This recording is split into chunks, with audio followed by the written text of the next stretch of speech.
प्रेम सम्बन्ध चाहिँ एकदमै अचम्म खालको छ।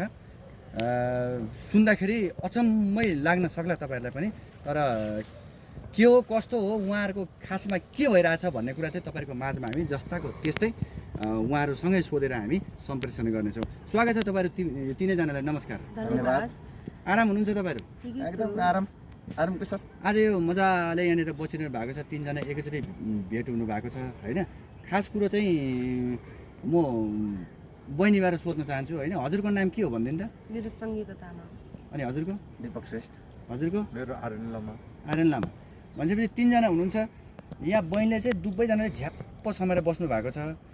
खासमा के हो बहिनी, हजुरको को पर्छन् उहाँहरू? दुवैजना मेरो बोयफ्रेन्ड हो। दुवैजना बोयफ्रेन्ड? ए राम राम राम राम राम। तपाईँको गर्लफ्रेन्ड हो? हो। तपाईँको हो? हो। अनि बोयफ्रेन्ड दुईजना, गर्लफ्रेन्ड एकजना कसरी हुन सक्छ? भइरहेको छ त हामी। बाफ रे बा।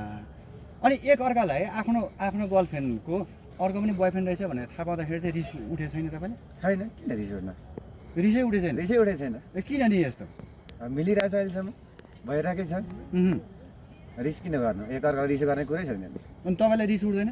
छैन, हामी साथी हो। अब गर्लफ्रेन्ड भेट्न जाने बेलामा अब मन पर्यो दुवैजनाले, ए दुवैजना बिहे गर्ने भन्ने। ए दुवैजना बिहे गर्ने? कोसँग चाहिँ बिहे गर्नुहुन्छ त तपाईँ? दुईजनासँग। ले, दुईजनासँग बिहे गर्नुहुन्छ? हजुर। घर चाहिँ कहाँ हो तपाईँको? मेरो घर दार्जिलिङ। धादिङ। अनि दुईजना केटासँग तपाईँ एक्लै केटी बिहे गर्ने? हजुर। भने बिहे गर्दाखेरि चाहिँ एउटा के छ भन्नुपर्दाखेरि चाहिँ यो केटाले चाहिँ दुईजना केटी बिहे गरेको सौतालियाको भन्ने चाहिँ हामीले सुनेका छौँ होइन। यो त अचम्म भयो। तपाईँ एकजना केटी, त्यो पनि दुईजना बोयफ्रेन्ड सँगै राखेर दुवैजनासँग बिहे गर्छु भन्नुहुन्छ तपाईँ? अब यस्तो अब दुवैजनासँग माया बस्यो, त्यो भएर बिहे गर्नु। माया चाहिँ कसरी बस्यो, कोसँग चाहिँ अगाडि बस्यो भन्नु त? मैले पहिला उहाँसँग, त्यसपछि उहाँलाई चाहिँ साथी भनेको थिएँ, पछि फेरि उहाँले मलाई छोड्नै मान्नु भएन, त्यही भएर मैले दुवैसँग बिहे गरेँ। छोड्नै माने? के गरेर त्यस्तो छोड्नै नमान्ने? थाहा छैन, मुनि लगाइदिनु भयो कि तपाईँले? त्यस्तो होइन। तपाईँले चाहिँ उहाँलाई कहाँ भेट्नु भयो? हामी मुभी हेर्न आउँथ्यौँ। मुभी हेर्न ठाउँमा। त्यतिखेर अनि देखादेखि हुने बित्तिकै लभ परिहाल्यो? हजुर। त्यतिखेर उहाँ हुनुहुन्थ्यो? अनि कसरी भेट्नुभयो उहाँसँग चाहिँ? उहाँसँग नि हामी मार्केट गएको थियौँ सपिङ गर्नलाई, अनि एउटा ठाउँमा परेको थियो। अनि सपिङ गर्दाखेरि अनि इन्ट्रोडक्सन गऱ्यो, अनि परिचय गर्दाखेरि उहाँलाई पनि मन पऱ्यो, उहाँलाई मलाई मन पऱ्यो, उहाँलाई मन परायो। ए दुईटै केटा एकैचोटि मन पर्यो? अनि फर्स्टमा चाहिँ के भयो, उहाँले चाहिँ नि स्वीकार्नु भयो त म तपाईँको साथीसँग पनि लभ गर्छु भनेर हुन्छ भन्नुभयो? हुन्छ भन्नुभयो। हो यही भन्नुभयो? हुन्छ। दुईजना साथी, एकजना आफ्नो आफ्नो गर्लफ्रेन्ड अरूसँग जाँदैछ, तपाईँ खुसी अझै? खुसी। दुईजना बराबर नि? बराबर बराबर। आधी आधी बाँड्ने हो क्या? आधी नबाडौँ, आधी बाँड्नु त हुँदैन नि। फेरि आधी फेरि एउटालाई आधी तलतिर आधी मासतिर पार्नु त मिलेन। बराबर। दुईजना आउने सँगै आउने त। हजुर, कताको छान्ने त अब? कतै दुईजना सँगै त हो नि। अनि तपाईँलाई चाहिँ अलिकति अप्ठ्यारो लाग्दैन यसरी दुईजनासँग बिहे गर्दाखेरि? घर परिवारले घरमा केही भन्दैन? भन्दैन, मैले अब दुवैजनासँग माया बसेपछि लभ परेपछि अब छोड्न हुँदैन नि त, त्यही भएर दुवैसँग बिहे गर्ने निर्णय गरेको छु। भने कसरी चाहिँ तपाईँ यति आकर्षित जस्तो क्रेजी हुनुभयो दुईजनासँग तपाईँ? खासमा उहाँहरूले तपाईँलाई के दिनुभएको छ त्यस्तो? के छ उहाँहरूसँग, के देख्नु?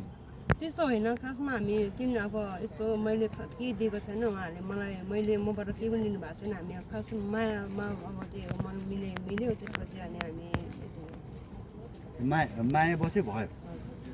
दुवैजनासँग माया बस्यो एकैचोटि? घुम्न जाँदाखेरि पनि सँगै जानुहुन्छ तपाईँहरू सबैजना? घुम्न जाँदाखेरि चाहिँ हामी यस्तो एक दिन बिराएर एकजना उहाँसँग, एक दिन उहाँसँग। ए भनेपछि हिजोसम्म मसँग घुमिरहेको गर्लफ्रेन्ड आज मेरो साथीसँग डेटिङ गइरहेछ भन्दाखेरि रिस उठ्दैन? रिस उठ्दैन, किन रिस उठ्नु? रिस उठ्ने कुरै छैन नि। यहाँ के भन्छ अरे नेपालमा चाहिँ अब भनौँ न विभिन्न ठाउँमा चाहिँ केटाले चाहिँ सौता हालेको हामीले देखिरहेछौँ। अहिले चाहिँ तपाईँले श्रीमानलाई उल्टै सौदा हाल्दै हुनुहुन्छ। अब केटा मान्छे मलाई कतै हान्यो त, केटीले पनि त अब चान्स पाउनु पर्यो नि त। चान्स पायो कि दिइहाले तपाईँले पनि?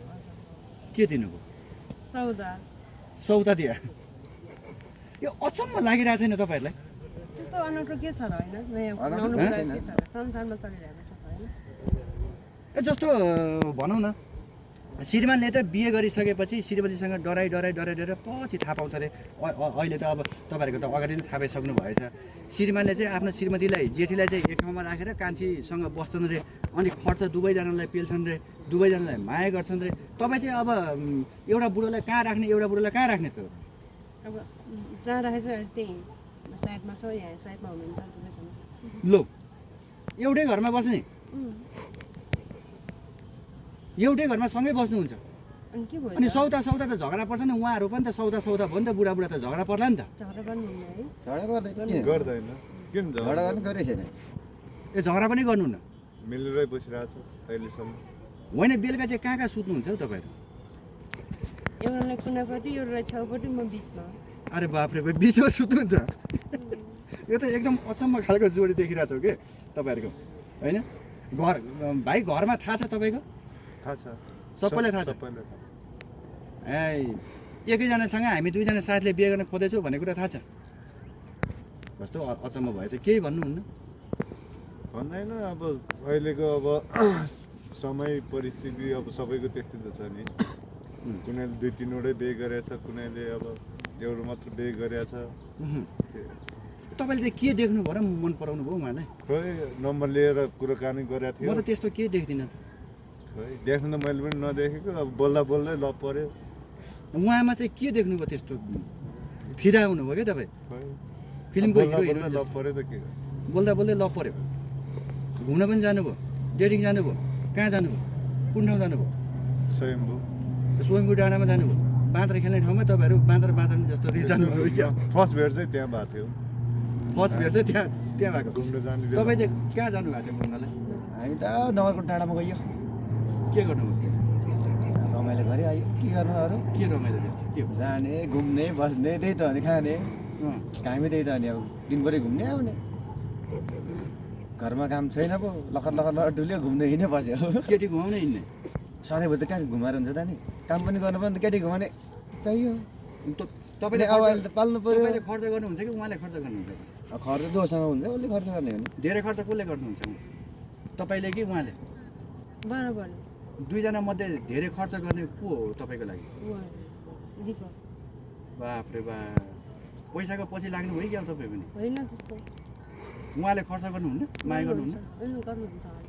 के खुवाउनुहुन्छ उहाँले मलाई उहाँले पिज्जाहरू मोमोहरू पिज्जा मोमो लट्ठै पर्नु भयो भने सपिङहरू गरिदिनुहुन्छ त्यो सपिङ पनि गरिदिनुहुन्छ के किनिदिनुहुन्छ लेङ्गाहरू अँ, प्यान्ट टी सर्ट यो चाहिँ कसले किनिदिनु भयो अहिले तपाईँले किनिदिनु भयो हजुर अब चाहिँ यस्तो झुत्रे भएर बस्ने अनि गर्लफ्रेन्ड चाहिँ हिरोनी बनाउने गर्लफ्रेन्डलाई त हेरेर बनाउनु पर्यो नि त अब त झुत्रै बस्ने हो नि अहिले अब फेरि अर्कोले मन पराउँछ फेरि तनाव हुन्छ अहिले अब दोस्रो भयो अर्को केटा पनि थपेला तेस्रो होला नि त फेरि त्यस्तो त हुँदैन होला अनि अहिले उहाँले भन्नुभएको छ दुईजना छेउछेउमा राखेर म बिचमा सुत्छु भन्नुभएको छ अर्को पनि थप्यो भने कहाँ सुत्नुहुन्छ अझै पनि केटा अझै पनि आयो तपाईँको जिन्दगीमा आयो भने छोड्नै नसक्ने भयो भने स्वीकार्नुहुन्छ स्वीकार्छु ले अझै स्वीकार्नुहुन्छ हाम्रा यत्रोजना हुनुहुन्छ कसलाई मन पराउनु भयो त हेर्नु त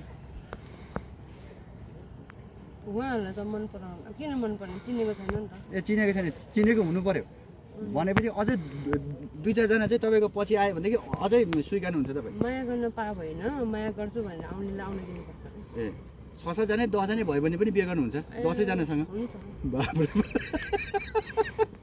यो त डेन्जर खालको यो एकदमै अहिलेसम्म नघटेको घटना होइन यो हामीले देखिरहेको छौँ क्या होइन अनि बच्चा चाहिँ कसको सुरुमा पाउने हो तपाईँ के हो खास अहिले बच्चा पाउने हाम्रो त्यो कुरा भएको छैन भन्नु। अनि पाउनु पऱ्यो भने चाहिँ कसको पाउने कि आधी आधी पाउने हो कि एकैचोटि दुईवटा पाउने हो कि के हो एउटा उहाँको एउटा उहाँको तपाईँले नचाहिने गफ नचाहिने गफ हो भन्नुहुन्छ अनि दुईजनाले अँगालेर आफू बस्ने नचाहिने गफ चाहिँ हामीले गरे हुन्छ त हामी जहिले जसको बसे पनि एउटै हुन्छ नि होइन एउटै हो स्वीकार्नुहुन्छ भने त्यसो टेन्सन छैन छैन मलाई त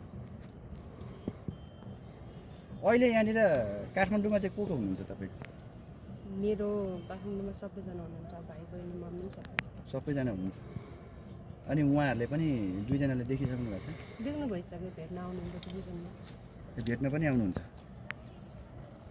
अनि तपाईँको बुवा आमाले पनि उहाँलाई देखिसक्नुभयो देखिसक्नु भएछ अहिलेसम्म कराउनु भएको छैन गराउनु भएछ किन गराउनु आमा बाउ पनि अचम्म खालको पो रहेछ अब किन गराउनु गराउनुको रहेछ कति दाजुभाइ तपाईँ एक्लै हो एक्लै हो एक्लै हो भनेपछि एक्लो छोरोको झ्याइ झ्याइ बिहे गराउने राम्रो आकाश कि परी होइन धनी मनी अलिकति त्यस्तै खालको चाहिँ खोजेर बिहे गरिदिन्छु हामीले खोजेको केटी बिहे गर्नुपर्छ भनेर चाहिँ सोचिरहेको होला अनि तपाईँ चाहिँ अनि दुईजना साथी साथी मिलेर एउटै गर्लफ्रेन्ड माथि एउटै केटीमाथि हाम फाल्ने अब त्यस्तै भयो त अब के गर्ने त उहाँले त्यस्तै भयो त उहाँले तन्त्र मन्त्र जान्नुहुन्छ है क्या हो जस्तो लाग्यो दुवैजना फिदा हुनुहुन्छ तपाईँहरू भने तन्तर मन्तर जाने छ र होइन जाने छैन त्यस्तो तन्तर लाग्छ मन्तर तपाईँको मेरो मायामा छैन त्यस्तो लाग्दैन किन लाग्दैन मायामा त्यस्तो लाग्दैन लाग्दैन पिटिक्कै लाग्दैन उहाँको लागि के गर्न सक्नुहुन्छ तपाईँ आकाशको तारा त झार्न सकिँदैन अँ। अब भने के चिज झार्नु? जति गरौँला नि त होइन भने चिज त पुर्याउँला नि त अँ।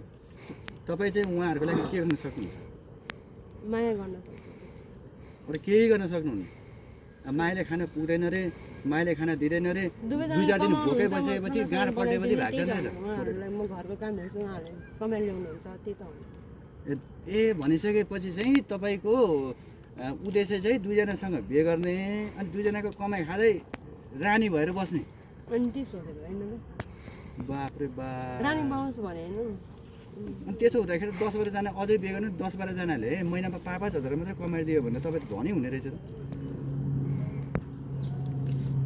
धनी हुँदैन त धनी हुने कुरा होइन यो मायामा त्यस्तो पैसा भनेको अनि मायामा पैसा हुँदैन भनेको तपाईँ पनि त काम गर्न जानु पऱ्यो नि काम गर्न जानु परेन तपाईँ चाहिँ अनि दुईजनाले चाहिँ गधा जसरी खटाउने तपाईँ अनि घरमा बसेर मजाले खान्छु भनेर म पनि त काम गर्छु नि घरमा खाना बनाउने हो कि नहुने घरमा काम गर्ने दुईजनाले मिठो मिठो पकाएर दिनुहुन्छ मिठो मिठो खुवाउनुहुन्छ उहाँले अचार मनपर्छ उहाँले पुरी मनपर्छ बाफ्रे बा एकजनाले अचार दिने एकजनाले पुरी दिने आमामा। अब खुवाउने पनि दुइटै हातले यसरी खुवाइदिने हो कि अब दुवैजनाको पालै पालो हो पालै पालो तपाईँहरूको माया बहुत अचम्म लाग्यो होइन हामी अब अन्त्यमा छौँ तपाईँहरू बिहे चाहिँ कहिले गर्ने हो अनि बिहे कहिले गर्ने भने त्यो त अब निश्चित निश्चित भएको छैन भएको छैन बिहे गर्ने अब टाइम भएको छैन अब टाइम भन्दा नि अब फिक्स भएको छैन बिहे गर्ने कहिले गर्ने भनेर फिक्स नै भएको छैन अहिले चाहिँ घुमाउँदै हिँड्दै मात्र ठिक्क घुमाएर हिँड्ने काम त गर्नु पऱ्यो नि सधैँ घुमाएर मात्रै हिँड्ने हुन्छ त सर तपाईँले उल्टो उल्टो प्रश्न नगर्नु नि घुमाउँदा दिनभरि घुमाउँदै हिँड्नु त बेलुका त फेरि चाहियो रासन कहाँबाट काम गर्ने काम त गर्नु कहिले काहीँ यस बेला मौका हो नि त हिँड्यो भने त काम त गर्नु पऱ्यो अनि अहिले चाहिँ सँगै बस्नुहुन्न तपाईँहरू अहिले सँगै छैन ए घुम्न जाने बेलामा चाहिँ आज मिलेर चाहिँ घुम्न मिलेर आज चाहिँ यसो घुम्न जाउँ न त भनेर दुईजना मिल्यो एउटा गर्लफ्रेन्डलाई लिएर हिँड्यो हिँड्यो आहा जिन्दगी त कुकुर मोच रहेछ नि तपाईँ सर कस्तो कुकुर मत भनेको यस्तो हावागर हुन्छ सर अनि आनन्द छ अनि कसैको केही मतलबै छैन कोही रिसाउने नै छैन गर्लफ्रेन्डले अझै 10-12जना पनि स्वीकार्छु भन्दाखेरि पनि तपाईँहरूलाई मनमा केही छँदै छैन खासमा के को लागि माया गर्नुभएको माया छ भने त आफ्नो गर्लफ्रेन्ड अर्कोसँग घुम्न जाँदाखेरि त रिस उठ्छ नि यार अनि तपाईँलाई त रिसै नउठ्ने रहेछ के को लागि माया गर्नुभएको कस्तो खालको माया हो यो अचम्म खालको पो छ त कस्तो अचम्ममै सीमित हुन्छ क्या सर तपाईँले चाहिँ पहिले बिहे गरौँ जस्तो लागिरहेछ खै कुरो फिक्स चाहिँ भएको छैन अब के महिनापछि थाहा हुन्छ केटा दुईजना सल्लाह गरेर बिहे गर्ने हो कि केटाकेटी सल्लाह गरेर बिहे गर्ने अब जिन्दगी बित्ने अब 3 जना हो अब 3 जनाको सल्लाहले बिहे गर्ने सर किन हाँसिरहेको सर फेरि कटिया 3जना सल्लाह गर्ने अनि बिहे गर्ने हजुर सिन्दुर दुवैजनाले हालिदिने जोस् ल ठिक छ भोलिको दिनमा अब तपाईँहरूको के कस्तो हुन्छ हामी हेर्दै जाउँला होइन यो चाहिँ अब दर्शक महानुभावहरूले पनि हेरिरहनु भएको छ के कस्तो हुन्छ अब तपाईँहरूको सम्बन्ध कहाँसम्म टिक्ने हो कि अब बजारमै बिक्ने हो त्यो चाहिँ हामीलाई थाहा भएन भोलिको दिनमा अवश्य पनि थाहा होला तपाईँहरूको जिन्दगी सफल रहोस्, बिहे होस्, बच्चा बच्ची मजाले होइन के अरे 12 छोरा 13 नाति बुढाको खै धोक्रो काँधैमाथि भने जस्तो चाहिँ नहोस् होइन, मिलेर बस्नु होला। शुभकामना चाहिँ आजको लागि हामी यति भन्दै छुट्याउन चाहन्छौँ।